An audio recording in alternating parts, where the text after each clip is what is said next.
glorify God in our body and spirit. May 4th. For ye are bought with a price, therefore glorify God in your body, and in your spirit, which are God's. How shall we follow him to learn of him who is our teacher? We can search his word, and become acquainted with his life and works. His words we are to receive as bread for our souls. In every sphere where man shall be placed, the Lord Jesus has left us his footprints. We do well to follow him. The spirit by which he spake, we must cherish. We are to present the truth as it is in Jesus. We are to follow him especially in heart purity, in love. Self must be hid with Christ in God, then when Christ who is our life shall appear, we also shall appear with him in glory.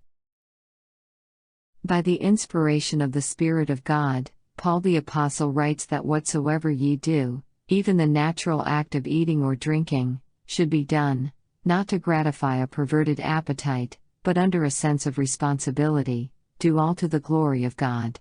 Every part of the man is to be guarded. We are to beware lest that which is taken into the stomach shall banish from the mind high and holy thoughts.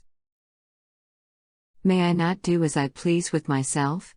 Ask some, as if we were seeking to deprive them of a great good, when we present before them the necessity of eating intelligently, and conforming all their habits to the laws God has established. There are rights which belong to every individual. We have an individuality and an identity that is our own. No one can submerge his identity in that of any other. All must act for themselves, according to the dictates of their own conscience.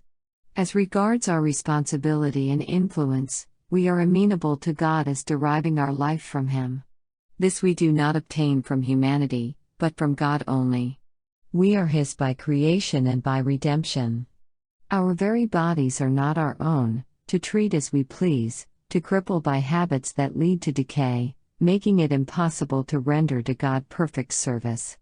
Our lives and all our faculties belong to him. He is caring for us every moment. He keeps the living machinery in action. If we were left to run it for one moment, we should die. We are absolutely dependent upon God. A great lesson is learned when we understand our relation to God, and his relation to us. The words "Know ye not that, ye are not your own? For ye are bought with a price" should be hung in memory's hall, that we may ever recognize God's right to our talents, our property, our influence, our individual selves.